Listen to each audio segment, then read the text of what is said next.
Bismillahirrahmanirrahim.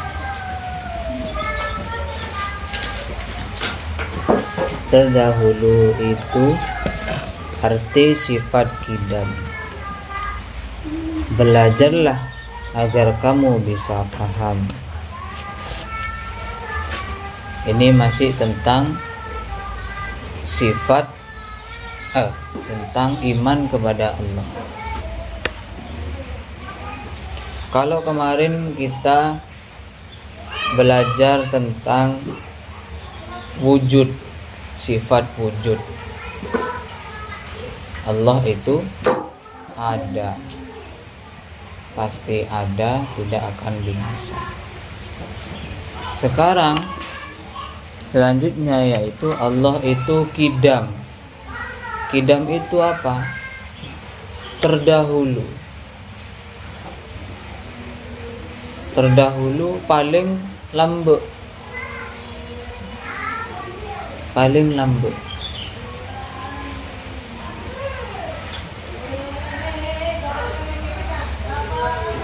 Tapi paling lambeknya Allah itu bukan diciptakan oleh sesuatu, bukan dibuat oleh sesuatu.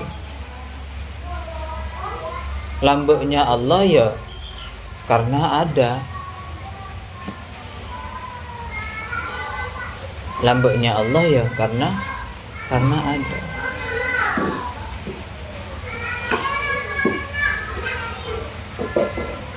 Sibi lambek kayak gini. Lambek dulu kayak gini. Ada masanya. Kalau Allah tidak ada masanya.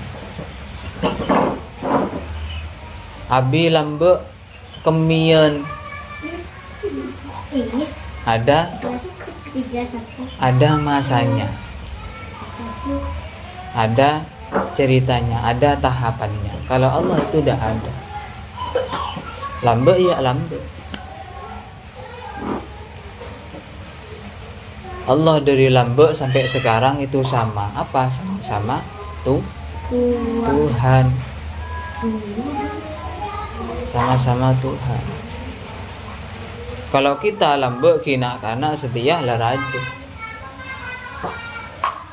Lambe sekolah setia ala akabin. Kalau kita manusia. Kalau Allah lambe sekarang dan yang akan datang itu tetap Tuhan. Tetap Tuhan.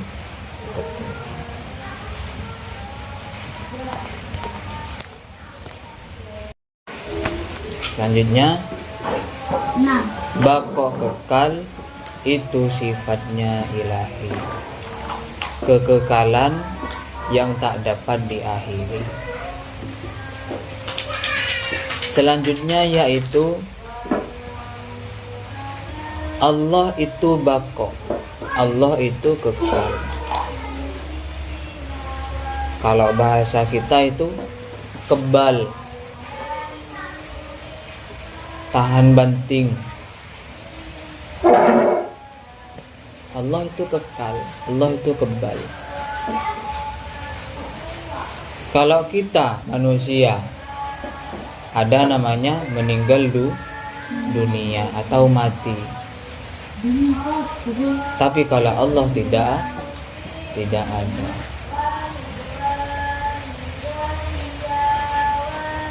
Kalau hewan itu ada namanya mati, tapi Allah itu tidak. Kalau tumbuhan itu ada namanya tumbang, gugur, roboh. Kalau Allah itu tidak.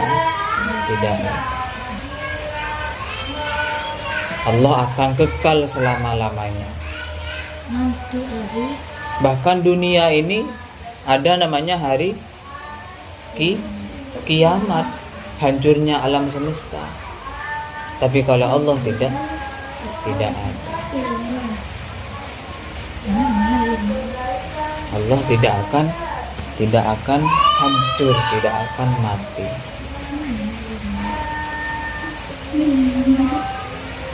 Allah tidak akan hancur. Jadi kekal. Allah itu kekal. Kalau alam hujan misalnya, cuaca, ada kalanya kadang hujan, kadang panas. Kalau di luar negeri kadang salju, kadang musim gugur, berubah-ubah. Tapi Allah tidak akan berubah. Allah tidak akan berubah. Juga siang malam gantian. Tapi kalau Allah tidak akan berubah dan tidak akan berganti, akan kekal selama-lamanya.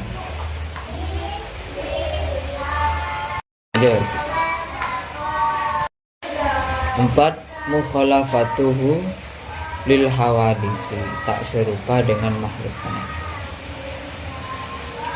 Selanjutnya yaitu Allah itu berbeda dengan makhluknya.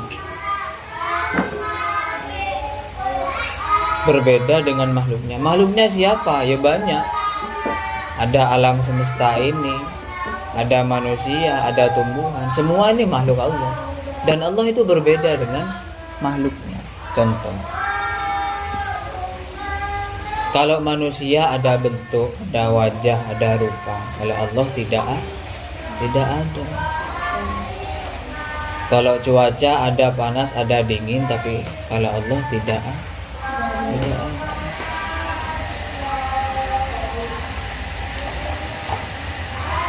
Kalau siang malam ada tera, ada peteng. Kalau Allah tidak ada.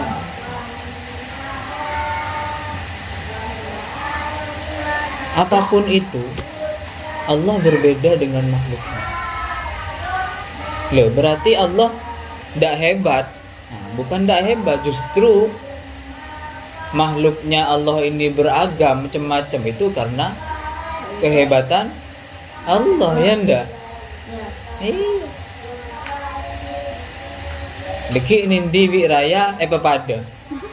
Posang deki ring tuana. Demer tangan anak. Justru kalian berbeda itu karena kehebatan Allah Subhanahu wa ta'ala. Kita berbeda dengan ayam itu karena kehebatan Allah Subhanahu wa ta'ala. Coba kepada bi aja. Tak bisa ngaji kamu. Terus mau ngakan tak anggui tanang.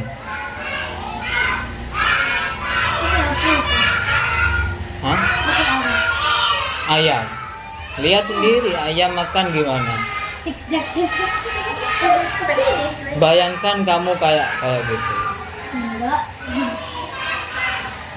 Tapi kamu sama ayam sama-sama makhluknya Allah Subhanahu. Tapi Allah tidak sama dengan siapapun. Karena itu Allah itu hebat.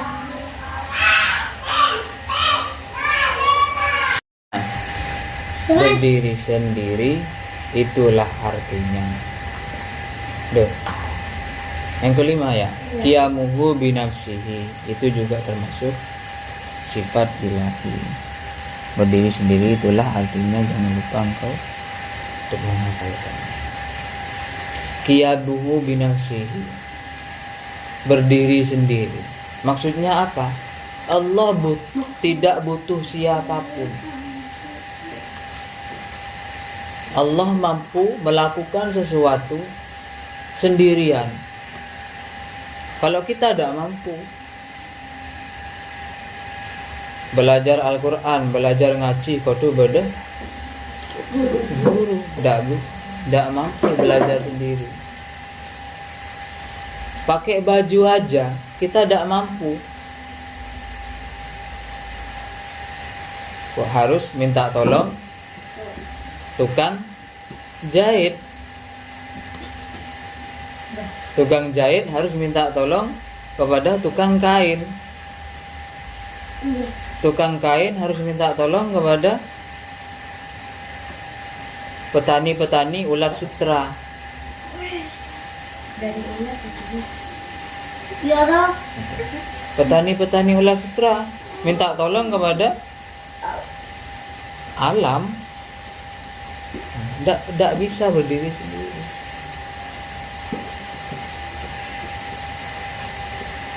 Tidak bisa berdiri. Cuman Allah yang tidak butuh siapapun.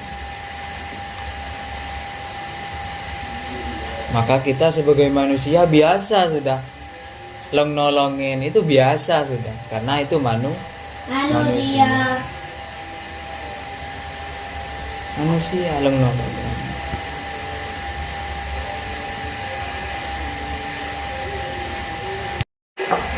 Maha Esa sama dengan sifat satu. Muhal bagi Allah lebih dari satu. Qul huwallahu ahad. Katakanlah Allah itu Esa, Allah itu satu. Tuhan itu satu. Tuhan itu satu. Tuhan itu satu. Tuhan itu satu. Kalau banyak bukan Tuhan namanya. Kalau banyak bukan Tuhan namanya.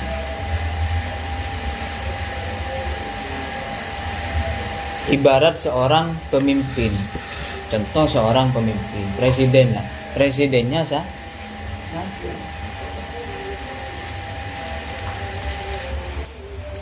Yang lain adalah orang-orang yang membantu.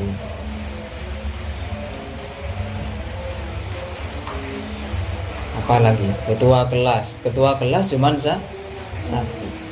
Wakil ketua bukan ketua tapi wakil. Tapi Allah tidak bisa diwakili. Ini contoh saja. Jadi Allah itu satu.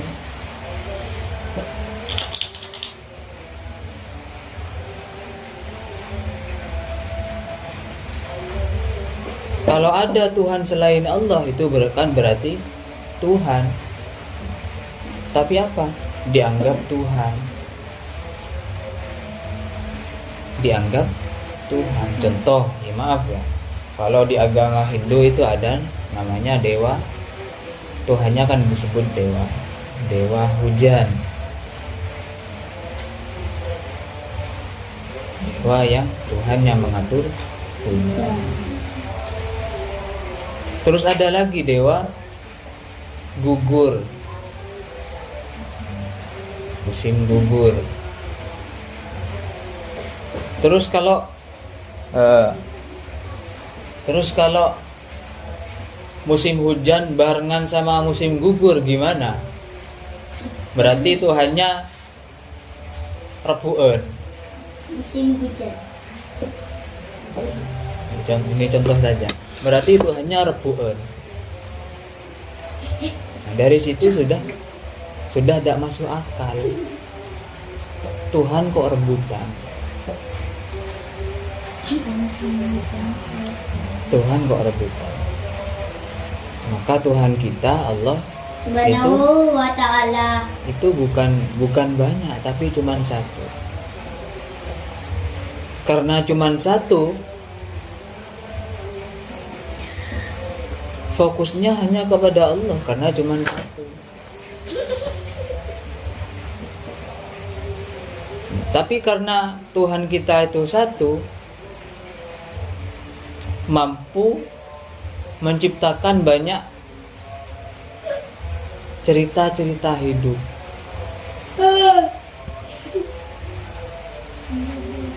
Cerita-cerita hidup. Contoh, ceritanya Sibil sama Nindi itu berbeda. Dari lahir sampai sekarang itu berbeda.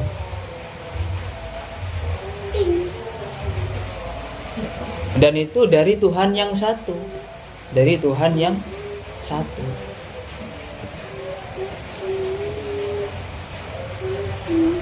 Dari Tuhan yang, dan hebatnya Allah bisa melakukan sesuatu dengan tanpa bantuan siapapun. Ya tadi itu yang binasa. Allah Esa berkehendak dan kuasa, berkuasa di akhirat dan di dunia.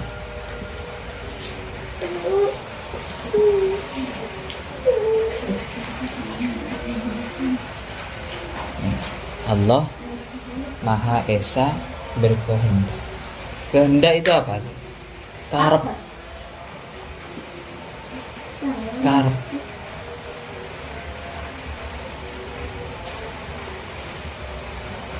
Munlah Allah karep, pasti terjadi. Itu di surah Yasin itu gimana? Salamun. Fa idza arada syai'an ayyakula lahu kun fayakun. Jika Allah berkehendak kun, jadilah, fayakun, maka terjadi.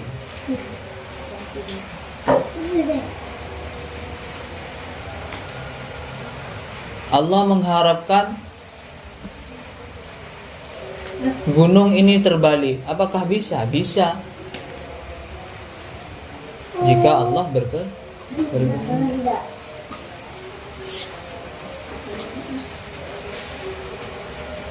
Allah mengharapkan berkehendak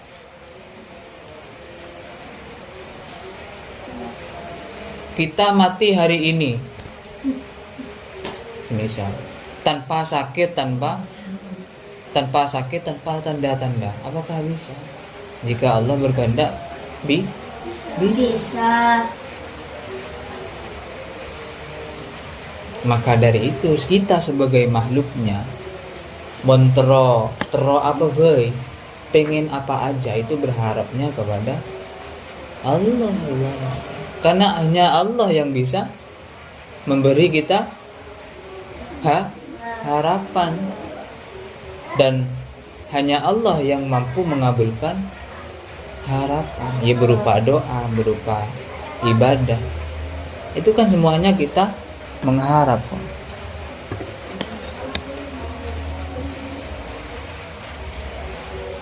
Hanya kepada Allah kita berharap, karena cuman Allah yang punya, yang mampu memberi harapan.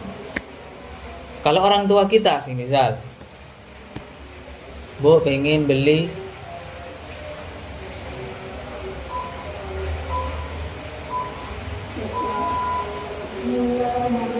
pizza, apa can Bu? Pesennya tak ada, cong. Paki bayi ya. Itu manusia, itu orang tua kita. Artinya apa? Tidak mampu memberi apa yang kita harapkan. Karena manusia itu tidak bisa memberi harapan. Yang memberi harapan siapa?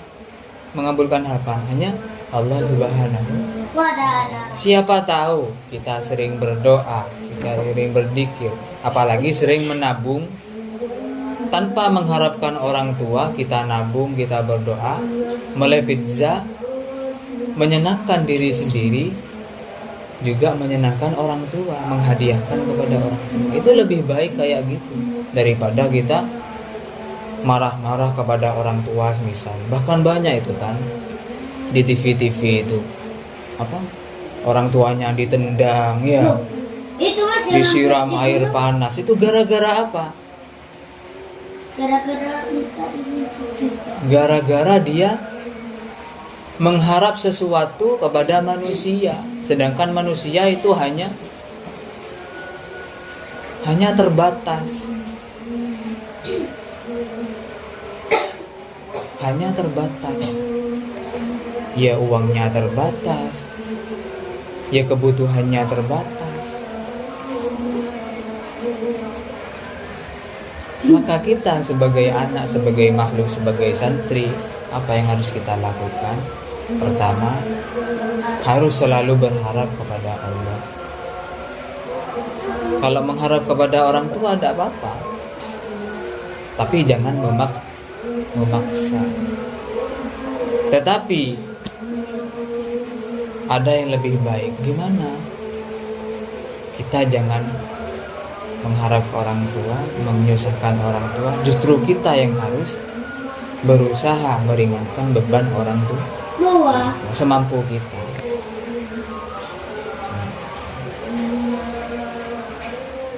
Itu ya, mudah-mudahan.